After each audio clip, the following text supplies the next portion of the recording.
மூத்தவர்களை யாராக இருந்தாலும். என்னுடைய ஒரு நூல் வெளியீட்டு விழாவில் கவிஞர் பழனி பாரதியினுடைய தந்தை சாமி பழனியப்பன் மேடையிலேயே வாலி காலில் விழுந்து வணங்கினாருங்க. இதெல்லாம் படித்து அவரிடம் படிக்க வேண்டிய விஷயங்கள் என்று நான் நினைப்பேன்.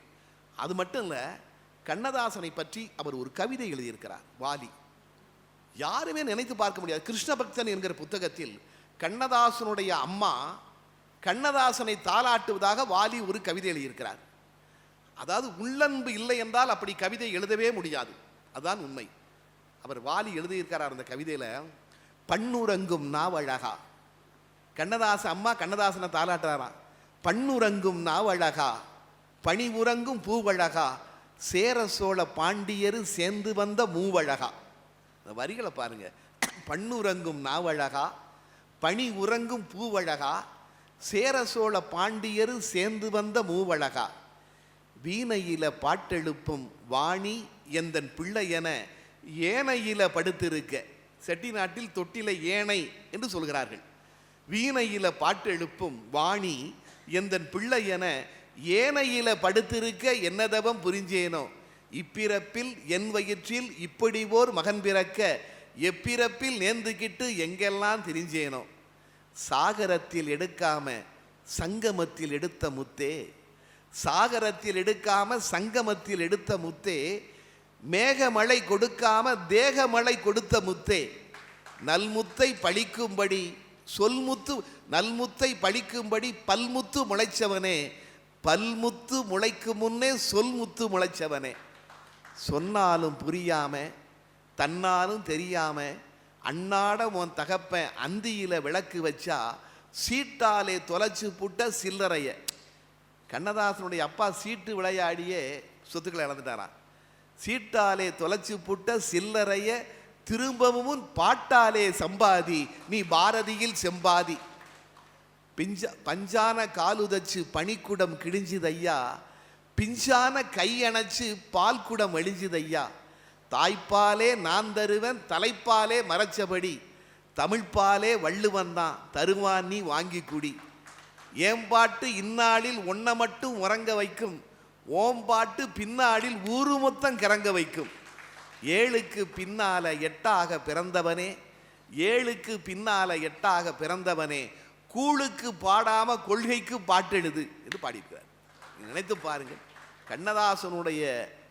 கண்ணதாசன் மீது வாலிக்கு எவ்வளவு உள்ளன்பு இருந்தால் இப்படி பாடி இருக்க முடியும். அதான் என் போன்றவர்கள் எழுதி எழுதி மகிழ்வோம். கரைக்கு வர முடியாமல் காவிய கப்பல்களில் தங்கியிருந்த தமிழ் சரக்குகளை இழுத்து வந்த எழுத்து தோணி கண்ணதாசன். கரைக்கு வர முடியாமல் காவிய கப்பல்களில் தங்கியிருந்த தமிழ் சரக்குகளை இழுத்து வந்த எழுத்து தோணி. கரை கடந்து வரும் காற்றெழுத்த மண்டலம் போல் அவன் திரை கடந்து வரும் பாட்டெழுத்த மண்டலம். தன் விழி நீரை எல்லாம் மொழி நீராய் மாற்றிய விஞ்ஞானி, தன் விழி நீரை எல்லாம் மொழி நீராய் மாற்றிய விஞ்ஞானி, வாழ்க்கையின் கண்ணீரை தரையில் வடிக்காமல் திரையில் வடித்தவன். வாழ்க்கையின் கண்ணீரை தரையில் வடிக்காமல் திரையில் வடித்தவன். அவன் தண்ணீரில் மூழ்கிய பொழுதெல்லாம் தமிழ் கரையேறியது. கண்ணதாசன் தண்ணீரில் மூழ்கிய பொழுதெல்லாம் தமிழ் கரையேறியது.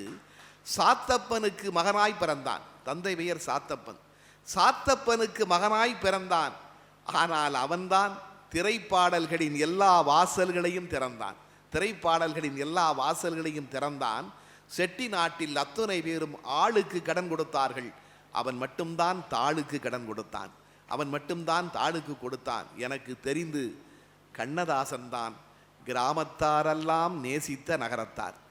கண்ணதாசன் தான் கிராமத்தாரெல்லாம் நேசித்த நகரத்தார். ஆக அப்படிப்பட்ட இடத்தில் அவனை கொண்டாடுகிறோம் என்றால், மூத்த கவிஞர் வாலி போன்றவர்களே கொண்டாடுகிறார் என்றால் அதற்கு காரணம் அவர்களிடமிருந்து நமக்கு கிடைத்த தமிழ் பாடல் என்கிற பெயரில் கிடைத்த தமிழ். ஏன்னா நீங்கள் அவர்கள் பாடலை பார்க்கின்ற பொழுதெல்லாம் ஒவ்வொரு நாளும் ஒவ்வொரு பொருள், அது தமிழுக்கே உரிய சிறப்பு. ஒரு விஷயத்தை பார்க்கின்ற பொழுது சின்ன சின்ன விஷயங்களில் அப்படிப்பட்ட மொழி நம்முடைய மொழி இல்லையா? அன்னை தமிழை அவர் கையாண்டார்கள் என்றால் அப்படிப்பட்ட மொழி நம்முடைய மொழி. சமீபத்தில் நான் ஒரு புத்தகம் படித்தேங்க. அதாவது செல்வ கணபதி அவர்கள் எழுதிய புத்தகம். வியப்பாக இருக்கிறது சில விஷயங்களை பார்க்கின்ற பொழுது.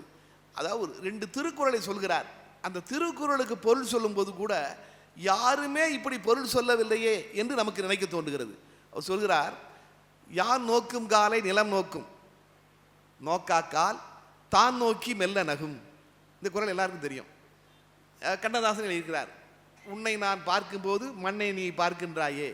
அதானே, நான் அவனை பார்க்கும்போது இளைஞன் சொல்றான், டே நான் அவளை பார்க்கும்போது அவன் மண்ணை பார்க்கறாடா, நான் பார்க்காத போது அவன் என்ன பார்க்கறாடா, பார்த்து சிரிக்காடா என்று சொல்கிறான்.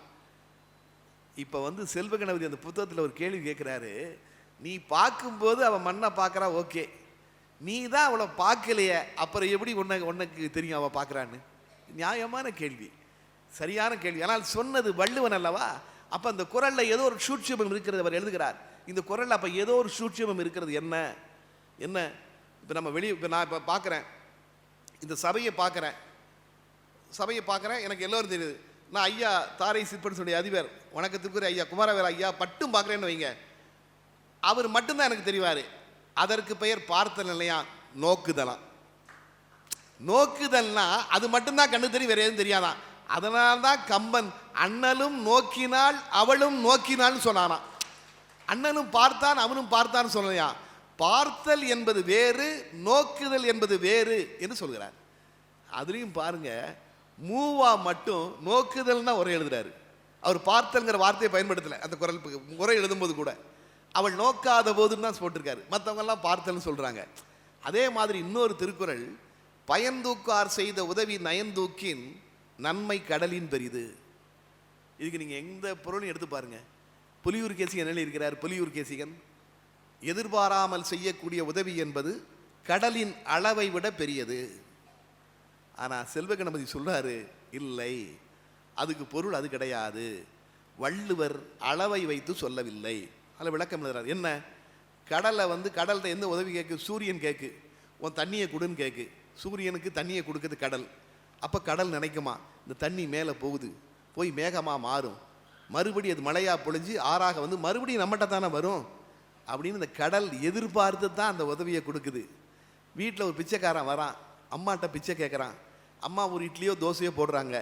நம்ம இன்னைக்கு இவனுக்கு பிச்சை போடுவோம், நாளைக்கு இவன் நமக்கு பிச்சை போடுவான்னு நினச்சா போடுறாங்க. அம்மா செய்கிற உதவி என்பது எதிர்பாராமல் செய்கிற உதவி, கடல் செய்வது எதிர்பார்க்கிற உதவி. ஆக கடலை விட இந்த உதவி பெரியது என்றால் கடலின் அளவை வைத்து சொல்லவில்லை, கடவுளின் தன்மையை வைத்து, கடலின் தன்மையை வைத்து சொன்னார் என்று சொல்கிறார். அதாவது புதிதாக, அதனால்தான் நாம் குறளை கொண்டாடி கொண்டிருக்கிறோம் இல்லையா? வாசுப மாணிக்கனார் சொன்னாருங்க, 4 குறள்களில் வள்ளுவன் மனித இனத்தை பிடித்து விட்டான். 4 குறள்களில் வள்ளுவன் மனித இனத்தை பிரித்து விட்டான். 4 குறட்பாக்கள் மட்டும்தான், 1330 குறட்பாக்களில் 4 குறட்பாக்கள் மட்டும்தான் எப்படி முடியுது அப்படின்னா, வையத்துள் வாழ்வாங்கு வாழும் தெய்வத்துள் வைக்கப்படும் என்று முடிகிறது. 4 குறள் மட்டும்தான் வைக்கப்படும் என்று கூடுகிறது.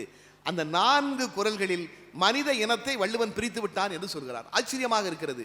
ஒத்தது அறிவான் உயிர் வாழ்வான், மற்றையான் செத்தாருள் வைக்கப்படும்.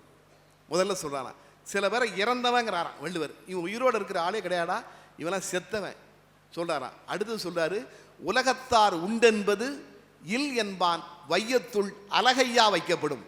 அலகையான்னா ஆவி, சில பேரை கொஞ்சம் ஆவிங்கிறாராம். அடுத்து முறை செய்து காப்பாற்றும் மன்னவன் மக்கட்கு இறை என்று வைக்கப்படும். சில பேரை தலைவன் சொல்றாராம். வையத்துள் வாழ்வாங்கு வாழ்பவன் வானுரையின் தெய்வத்துள் வைக்கப்படும். 4வது குறள். சிலவனை தெய்வத்துக்கு இணையா சொல்றாராம். இறந்தவன், ஆவி, தலைவன், தெய்வம், 4 விதமாக மனிதர்களை 4 குறட்பாக்களில் சொல்லிவிட்டார் என்று வாசுப மாணிக்கனார் சொல்லுவார். அப்படிப்பட்ட மொழி நம்முடைய மொழி இல்லையா?